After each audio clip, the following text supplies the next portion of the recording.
If it's your personal choice to use factory manufactured leader systems, that's fine with me. There's absolutely nothing wrong with that.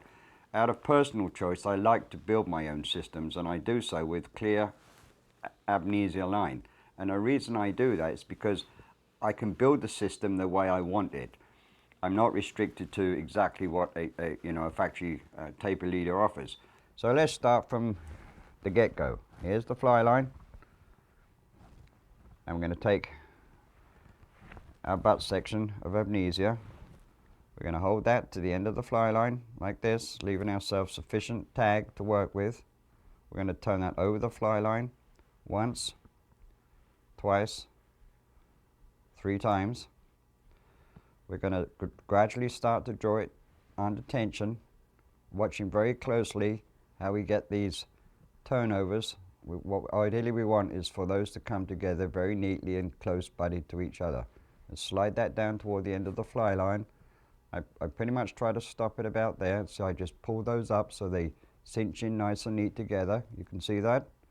It takes a little bit of practice to learn exactly how much tension to apply to make that do that without it corrupting itself. That's the way to explain it one to you.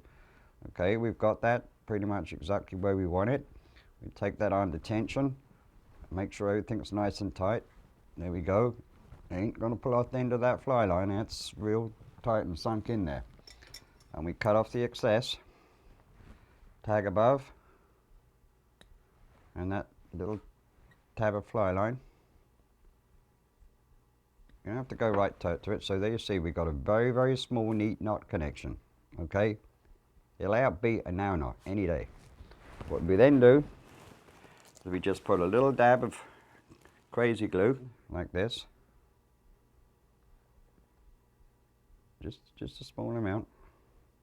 Just smooth over the knot connection there, like that. Okay, that's good. And we just get this zapper gap, give it a quick dust, and what that does, that instantly solidifies our crazy glue, and you can touch it straight away. Doesn't stick to your fingers. See that? And now we got a very neat connection that slide through the tip ring of your rod. All right, now I'm going to measure off, roughly speaking, about 5 feet of this line. That's 3 feet. I'm going to go there, and that's another 2 feet. I'm going to leave myself about another 3 inches to accommodate the short length there that I need to make the connection.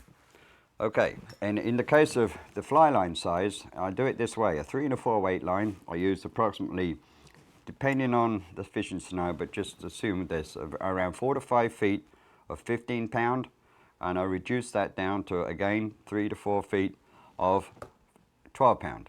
Okay, this is the fly line section. This is the extension to the leader. Either way, it doesn't matter which end you start first. I'm going to put that there, like that. I'm going to take the tag of the the 12 pound. I'm going to turn that over 1, 2, 3 times. Draw that taut. Just moisten that. You can snug that down there pretty tight, because it can slide up and down on this at this point of time. Okay? And we're going to turn that around, and we're going to do the same thing again. I'm going to take that tag, turn it back over itself 1, 2, 3 times. Again, snug it down, draw it taut, make sure you've got all those turns closely butted up to each other, which they are. Okay, we've got that good. Now we're just going to draw the two together and tighten them up. So we've got a nice solid single knot connection at that point to join those two sections together. And we're going to cut off those 2 tags. 1, 2. Okay? Now, how do I make my connection of my additional system? Well, this is kind of what I do, and I know most people look at me when I do this, they think you've got to be nuts to join 2 pieces of line like that together. Well, I've did it for an awful long time, and I wouldn't do it if it didn't work. The advantage also of this to some extent is that I can go from this butt section down to a very fine diameter line very, very quickly. But I also know it's not conducive, for example, to join a 4X line to that by making a physical knot connection of the two pieces of line. So what I'm going to do is this. I'm going to form a loop, a single overhand knot loop, like that. I'm going to take some 4X line, and in as far as whether it be fluorocarbon or non-fluorocarbon, that's more related to how we're going to fish the flies, and we'll deal with that a little more when we're on stream. So we're going to pull off a section of that, approximately about 3 feet in length, and cut that from there. We're going to pick up our butt section, and we're going to put this 4X line through that loop and come above it. We draw that loop tight. See that? So we've trapped that 4X line in it with sufficient line above it to enable us to tie a connection to stop it sliding out. And there are a couple of different ways you can do that. The one is we can tie exactly the same knot as I used to tie these two sections of butt line together. That is, we take the 4X, we take it over, pass that around 3 times, draw it taut. Another way is we can use the Davy knot, and to all intents and purposes what we do is we take the line like this and we go over and under, come back through, over and under, and draw it taut. And watch again. Hold the 2 pieces of line like this. Here's the tag of our 4X. We go over, under, back through, grab the tag. Just pull them together nice and slow, and as long as you keep the tensions correct, you should get a very, very small, neat knot connection, like that.